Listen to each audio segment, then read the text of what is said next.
আপনার জন্য এত তুসুক বানাই নিয়েছি। রাসূলুল্লাহ বললেন, ওমর, আমি তো দুনিয়ায় শান্তি করতে আসি নাই। আমি যদি ওহদ পাহাড়কে বলি, ওহদ আমার জন্য সোনায় পরিণত হয়ে যা, ওহদ পাহাড়টাই সোনা হয়ে যাবে। শান্তি করতে আসি নাই।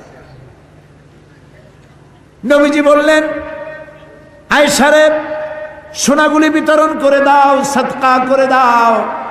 মালাকুল মউতকে বললেন, তুমি তোমার কাম সারো। জান কবর শুরু হয়ে গেল।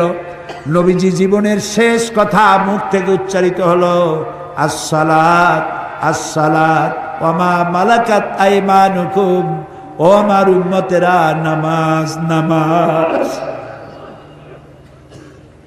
ইন্তেকালের সময় মেয়ের কথা বললেন না, নাতির কথা বললেন না, জামাইয়ের কথা বললেন না, উম্মতকে স্মরণ করালেন, ও আমার উম্মতেরা, নামাজ ছেড়ে দিও না। আর তোমার অধীনস্থ ব্যক্তিদেরকে জ্বালা যন্ত্রণা দিও না, চাকর বাকরের জ্বালা যন্ত্রণা দিও না, গরিব মানুষের দিকে লক্ষ্য রেখো। আর আমি চিরজনমের মতো তোমাদের থেকে বিদায় নিয়ে গেলাম, নামাজ ছেড়ে দিও না। কিয়ামতের দিন ওই রাসূল যদি আমাদেরকে উম্মত বলে পরিচয় না দেন, জান্নাতে যাওয়ার উপায় নাই।